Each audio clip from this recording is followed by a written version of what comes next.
Cómics, manga, novela gráfica, todos estos títulos con los cuales conocimos a Superman, Aquaman, Batman, Iron Man, todo ello, pues vamos a ver de dónde vienen todos ellos. Vamos a checarlos.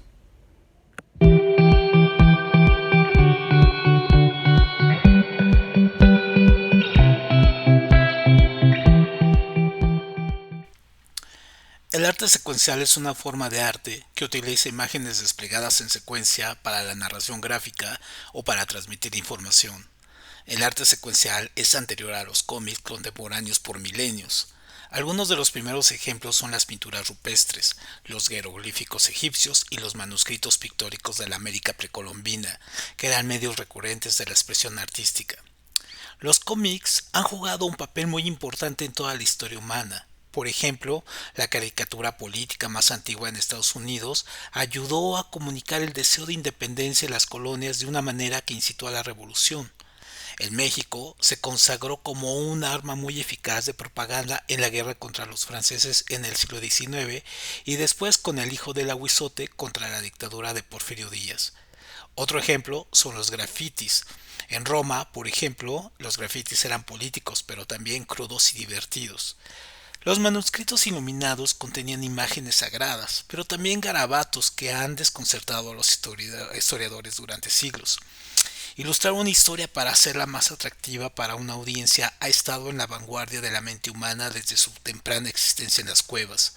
Entonces, cuando hablamos de la evolución de las novelas gráficas y los cómics, también estamos hablando de hechos históricos, debates políticos e incluso moda.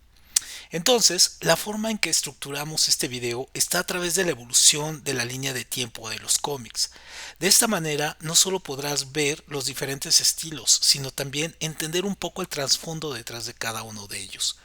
Espero que si ya eres gran fanático de las novelas gráficas y de los cómics, entiendas su contexto un poco mejor. O si recién ahora te estás interesando por ellos, por este medio, pues puedas tener una lista completa para explorar.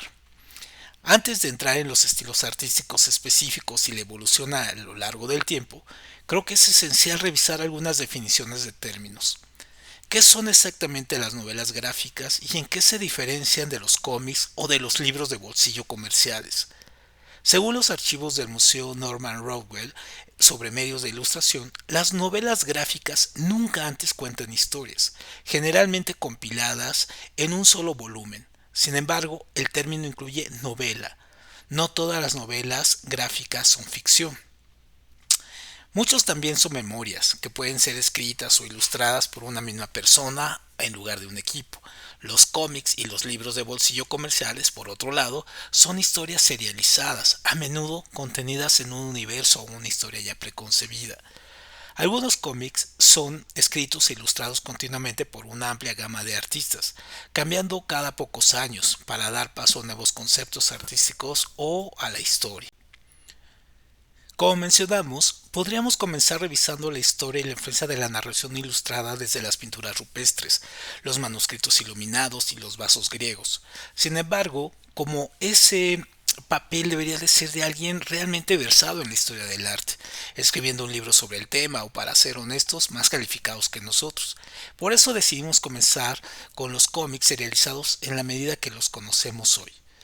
Al principio, las tiras cómicas se publicaban exclusivamente como características semanales en el suplemento dominical de los periódicos en casi todo el mundo, creadas originalmente como una herramienta para atraer clientes a la edición dominical del periódico local. Las tiras cómicas evolucionaron originalmente de la caricatura tradicional. Una caricatura era cualquier dibujo único, generalmente acompañado de una leyenda o una leyenda que transmitía un mensaje. El advenimiento de las tiras cómicas no fue un evento repentino, sino más bien un descubrimiento gradual. Una de ellas fue The Yellow Kid, que fue publicado en el Reino Unido en 1897, y lo notable de él es que en realidad se reconoció a sí mismo como un cómic.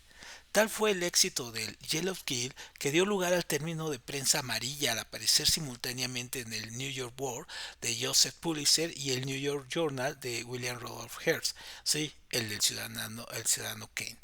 La serie también es recordada en la historia del cómic por ser la primera en usar globos o esto que llamamos bocadillos para contener el diálogo de los personajes, aunque el chico, el Yellow Kill, usualmente se comunicaba a través de frases que aparecían impresas en su camisa.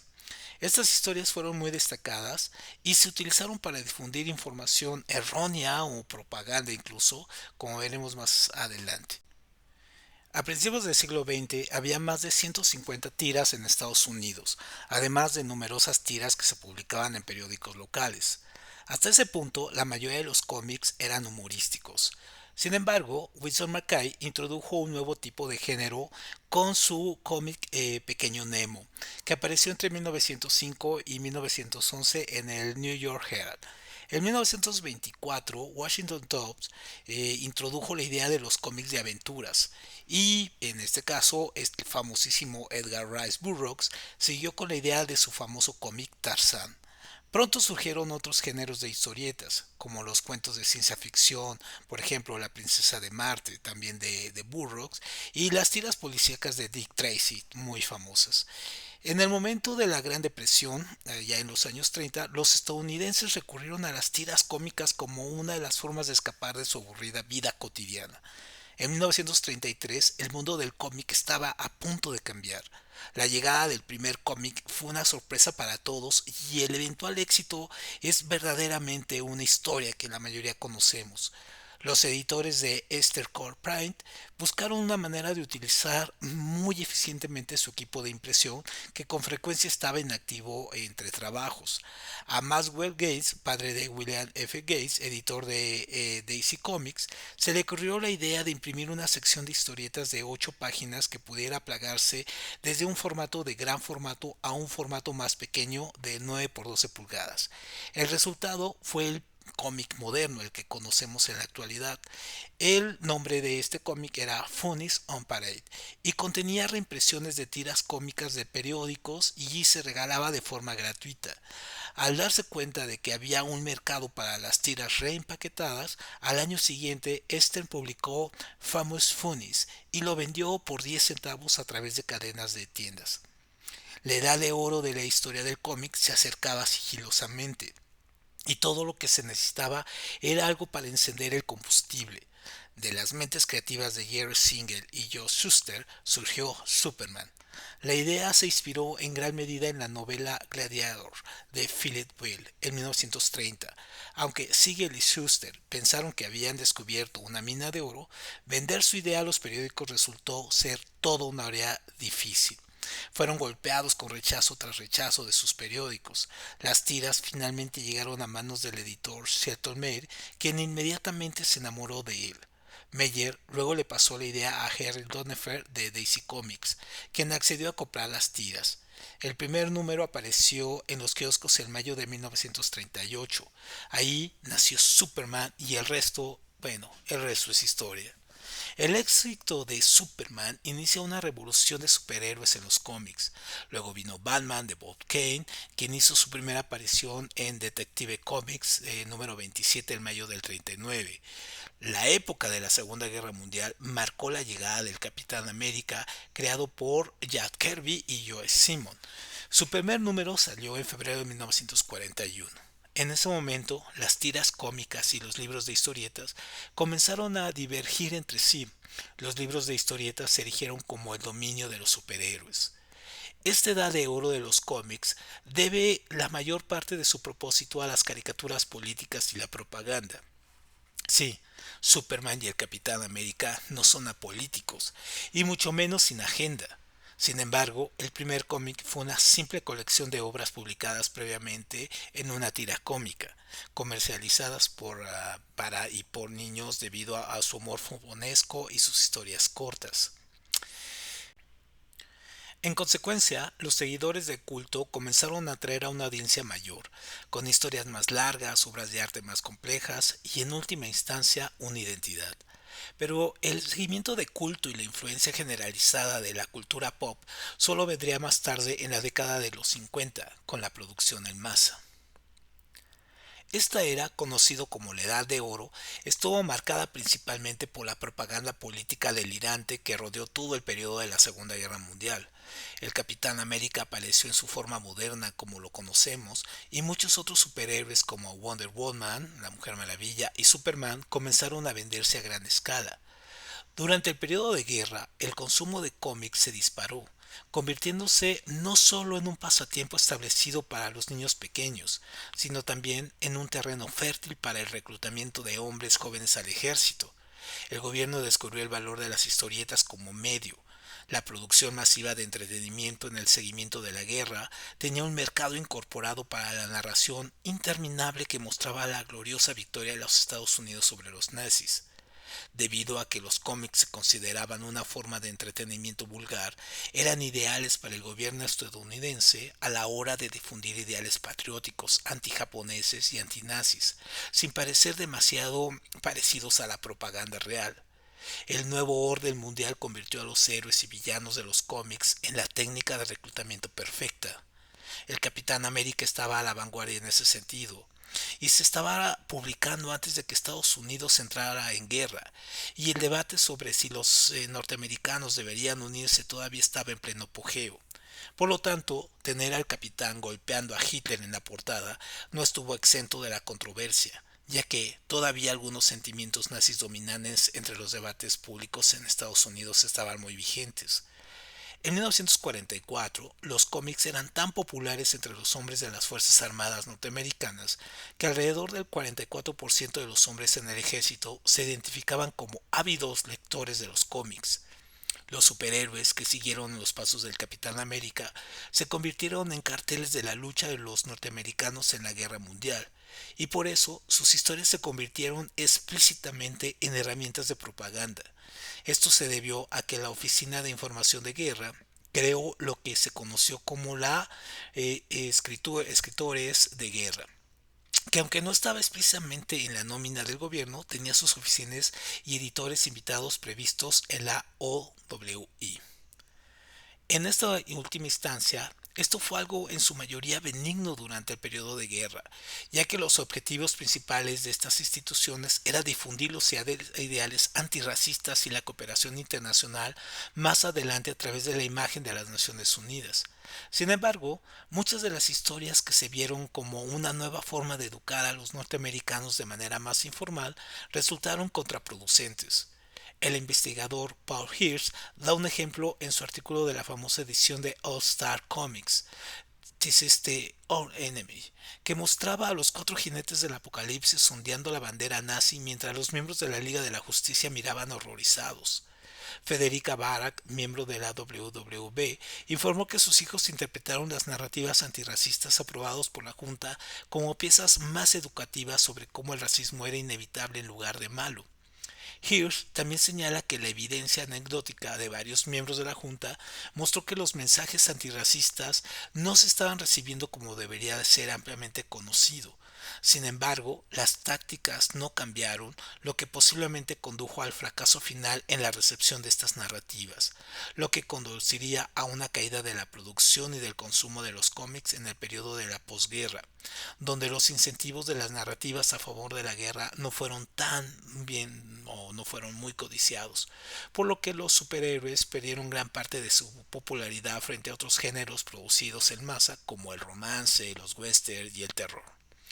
Estos últimos, los cómics de terror, irrumpieron la escena en 1948 y en 1950 AC Comics tenía títulos de terror en las gradas.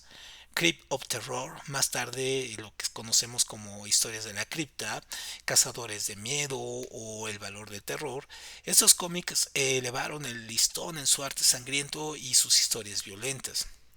En 1940, el doctor Frederick Wedman publicó un libro llamado La seducción de los inocentes, acusando a los cómics de envenenar sistemáticamente la fuente de la espontaneidad de los niños y preparar el terreno para un comportamiento agresivo posterior, algo así como el debate que tenemos hoy con los videojuegos. El doctor Whitman vio que los cómics seducían al lector en un futuro de crimen y perversiones sexuales. El 26 de octubre de 1945 entró en vigor el Código de Historietas de la CMAA y reguló y prohibió muchas cosas en los cómics, incluidos los trajes de baño de 2 piezas, los delincuentes que deben de pagar por sus crímenes, no sangre ni gore, y palabras como extraño, horror y terror no se podían publicar. El mundo de los cómics sufrió un duro golpe cuando las ventas cayeron en picada. Casi todos los cómics sobre crímenes quebraron. A DC solo le quedaba un par de docenas de títulos y Atlas, que luego se convirtiera en Marvel, estaba casi fuera del negocio. La censura de los cómics solo creció en el periodo de la posguerra, después de que el psiquiatra Frederick Bateman publicara este libro de la seducción de los inocentes. Entonces, como él pensaba que los cómics estaban seduciendo a los jóvenes y más específicamente personajes como la Mujer Maravilla, Batman y Robin, que según este doctor promovían ideales homosexuales. Su libro inspiró tal frenesí popular que finalmente fue llamado a testificar en el subcomité del Senado sobre delincuencia juvenil. El mundo del cómic necesitaba algo que lo catapultara de nuevo, algo que le diera nuevo vigor. Y Julius Schwartz de DC Comics trajo The Flash, escrita por Robert Kane y ilustrada por Carmine Infantino. Flash debutó en las gradas en septiembre de 1956 y su historia de origen fue todo un éxito. Luego vino el Brave and the Bold, número 28, fechado en 1960, y la Liga de la Justicia de América, que era formada por todas estas personas que conocemos: Flash, Linterna Verde, la Mujer Maravilla, Aquaman, Batman, Superman, y obviamente Superman pues, era el que lideraba esto y hacía cameos, muchos en estos cómics. Y la popularidad de estos cómics creció exponencialmente y dio inicio a la segunda gran era de los superhéroes. A mediados de la década de 1960 se produjo un cambio, y sobre todo en los cómics de Marvel. Stan Lee se convirtió en el jefe del equipo creativo de Marvel, creando lo que ahora conocemos como el método Marvel, que permitió una mayor colaboración entre artistas y escritores. Este periodo vio el surgimiento de héroes complejos como Spider-Man, los Cuatro Fantásticos y Hulk, con tramas más oscuras y personalidades más humanas. Estos personajes se volvieron más identificables y comercializables que el superhéroe exhausto, simplista e invisible que caracterizó el auge de la década de los 40 y los 50. El éxito masivo de los cómics de Marvel se debió al hecho de que sus superhéroes diferían de los de DC. Superman y Batman eligieron el camino del heroísmo y no tenían los problemas habituales de la gente común. Los héroes de Marvel, por otro lado, estaban acosados por problemas humanos. La Cosa, por ejemplo, de los Cuatro Fantásticos, no quería ser un monstruo feo, ni tampoco Bruce Banner, o sea, Hulk quiere convertirse en Hulk, una criatura con un aire incontrolable. Peter Parker no tenía, bueno, más bien Peter Parker, todo lo conocemos como el hombre araña, tenía todos los problemas ordinarios con los que un adolescente podría identificarse. Y en agosto de 1975 marcó la reintroducción de los Hombres X, otro subproducto del género cómico que era de Stan Lee, que bueno, ahora vemos que se ha convertido en una producción casi de culto. La franquicia se convertiría en un éxito y mantendría su popularidad en este caso en la cultura contemporánea, llevándolo al cine y a algunas películas muy exitosas y algunas bastante malas, pero bueno, vemos como ahí esta franquicia sigue creciendo. En la década de 1960 también se marcó el inicio de la creatividad clandestina en los cómics, con artistas con diseños más innovadores y a veces muy arriesgados, lo que llevó a personas como Wehrman y a este doctor y muchos otros actores políticos principales a denunciar los cómics como inmorales y subversivos para los buenos ideales norteamericanos. A finales de la década de los 60, los superhéroes comenzaron a reinventarse, con la era de Acuario y el movimiento hippie, el arte calidoscópico y la era del sargento Pepper de los Beatles, tanto el arte como las historias se volvieron más complejas y un poco alucinantes. Los cómics de Marvel se convirtieron en un nombre familiar en lo que respecta a la innovación y el desarrollo de artistas, y tenían un catálogo de héroes completamente formado y popular para rivalizar con DC. Otra faceta notable de este es el tiempo es el regreso a restricciones más relajadas sobre la violencia, los asuntos políticos y los temas. Los cómics de terror, por ejemplo, ganaron más espacio, al igual que las narrativas con mayor conciencia social. A diferencia de las narrativas de tiempos de guerra sobre la inclusión racial y el progreso social norteamericano, estas nuevas narrativas encontraron personajes de color en su centro. Incursionaron en las agresiones que sufrían los afroamericanos a manos de la policía y denunciaron el racismo presente en la sociedad norteamericana más que negarlo. Así fueron más efectivos en sus mensajes. No había lugar para interpretaciones, lo que lleva a muchos sectores a ver el prejuicio racial como algo inevitable, como sucedió en las épocas de los 40 y 60. En cambio, muchos superhéroes de color como Storm o Black Panther, que ahorita está muy de moda, tomaron el centro del escenario con sus propias narrativas. Con eso, los cómics profundizaron en la exploración de las políticas sociales en su tiempo, que en ese momento no se consideraban convencionales. Esto también conduciría al preámbulo de lo que se conocería como la Edad Media, donde los estilos artísticos y las narrativas tomarían tonos más oscuros. De repente, los superhéroes tenían problemas muy humanos, como el alcoholismo y la drogadicción. La mencionada Edad Oscura se definió tanto por los tonos más oscuros en los estilos cómicos como en los temas más oscuros y más penetrantes socialmente. Un muy buen ejemplo de este estilo es de los vigilantes de Watchmen, que refleja un desencanto con el superhéroe norteamericano y los temas más adultos que estaban poniendo de moda en ese medio. Muchas de estas narrativas siguen siendo populares hoy en día, especialmente en el universo de DC, como el retorno del Caballero Oscuro de Batman. Sin embargo, las ventas cayeron en todos los ámbitos, lo que llevó a Marvel Comics a declararse la bancarrota en 1996. Y quien diría que en estos años es en este caso la franquicia más exitosa y más millonaria para con sus películas y todo este multi universo que tiene desarrollado. Otra gran faceta de esta época es el auge de la novela gráfica, más notablemente es cómic de culto llamado Mouse, Ratón, de Art Spiegelman. Se publicó en noviembre de 1996 y fue pionera en su época.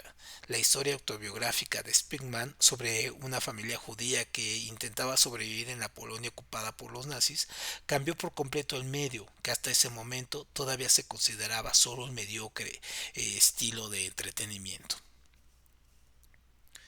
En la década de 1980, otro nuevo estilo se apoderó del mundo. Los cómics japoneses que la mayoría de nosotros conocemos ahora por caricaturas como Goku, Remy y en fin. Y a esto le definimos hoy como manga. El manga tiene muchos estilos diferentes, pero la característica más definitoria es la paleta de colores en blanco y negro y las expresiones emocionales exageradas. Los ojos redondos, por ejemplo, las piernas larguísimas, el manejo del tiempo. Manga en japonés puede significar literalmente cómic o tira cómica, y se desarrolló como una forma de arte a partir de las antiguas ilustraciones en madera que han estado presentes a lo largo de la historia japonesa. El estilo manga moderno solo ganó notoriedad en la corriente principal de la década de los 80, cuando Japón se convirtió en un nombre familiar en términos de tecnología y de entretenimiento internacional.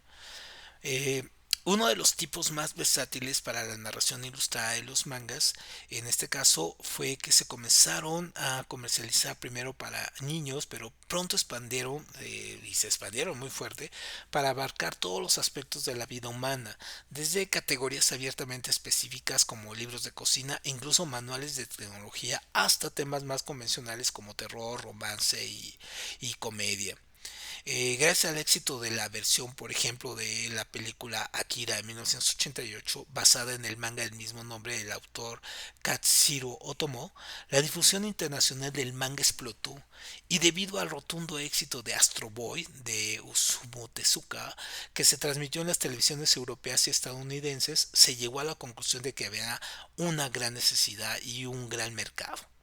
El manga constituye una parte importante de la industria editorial de Japón, donde representa más del 25% de todos los materiales impresos en el país. Tiene algo que ofrecer a todos y se puede adquirir en una gran diversidad de las tiendas minoristas y en línea. Los mangas más populares tienen una influencia de gran alcance. Muchos se convierten en libros, programas de televisión, anime, figuras coleccionables y videojuegos. Prácticamente todos los aspectos de la producción cultural popular japonesa tienen sus raíces en el complejo industrial de manga, que se ha convertido en un punto de economía y cultura japonesa. Los cómics de hoy son algunos de los medios más populares en el mundo del libro, ya que la tecnología ha permitido salidas más democráticas tanto para artistas como para lectores. Los principales editores son DC y Marvel, que ahora son gigantes de la industria y se han apoderado de casi todos los rincones del entretenimiento que puedes encontrar: cine, videojuegos, cómics, libros. Y seamos honestos, es difícil pensar en un solo año durante los últimos 10 años en que una película de superhéroes no haya estado en los cines y sea todo un éxito. Bueno, pues para terminar nuestra revisión del cómic, pues te dejamos en este caso algunas de las novelas gráficas que hay que leer en este caso y revisarlas en su versión más pura del cómic. Contrato con Dios, de Will Eisner. Considerada como la primera novela gráfica de la historia del cómic, esta novela gráfica está ambientada en un barrio humilde de Nueva York en la década de los años 30, mayormente habitado por judíos, y va narrando el día al día en una galería de personajes de diferentes tipologías: judíos, inmigrantes, desahuciados, pobres, locos, la mayoría de ellos eternos perdedores de una sociedad que se proclama como una promesa de éxito para todos. Persepolis, de Mayarmé Satrapi. Persepolis nos cuenta la revolución islámica iraní vista desde los ojos de una niña que asiste atónita al cambio profundo que experimenta su país y su familia mientras ella debe ir creciendo. Esta novela gráfica es objeto de estudio en ámbitos académicos porque refleja el modo de vida de la sociedad iraní a través de los ojos de un adolescente con una sencillez y un realismo magistral. From Hell, Alan Moore. Recrea la historia de Jack el Destripador, aprovechando para hacer una acelerada crítica de la sociedad victoriana de la Inglaterra del siglo XIX. Estamos ante una obra compleja, que no puede leerse de un tirón, pero que ejerce en el lector tal fascinación por la leyenda o el mito de este personaje que sin duda agradecerá la posibilidad de nuevas relecturas. Además, cuenta con material complementario como los apéndices bibliográficos añadidos por el autor sobre el tema. Sin City, de Miller. Las historias de estas novelas gráficas discurren en una ciudad llamada Basin City, pero Miller juega con el nombre llamándola Sin City, ciudad del pecado, borrando parte del nombre de la ciudad. La primera de ellas se llama El duro adiós y cuenta la historia de Mary, un hombre violento y desilusionado, y su intento por encontrar a la persona que asesinó a Goldie, la única mujer que había sido amable con él. En un principio, esta historieta se llamaba simplemente Sin City y estaba pensado para ser una obra autoinclusiva, pero más adelante se le decidió ampliar y utilizar como universo de ficción de varias otras más historias. Bueno, como vemos, también el cómic tuvo una representación y tuvo un juego en la ideología, en el impulso también de la guerra y toda esta cuestión que era la introducción de nuevas ideas o de afianzar las ideas del capitalismo en sociedades pues que todavía no estaban maduras para él. Y bueno, pues esperemos les haya gustado nuestro programa y nos vemos en la próxima semana con otro programa. Va a estar también interesante en la semana contra la violencia hacia las mujeres. Nos vemos y si pueden suscribirse, pues les agradecemos mucho. Gracias.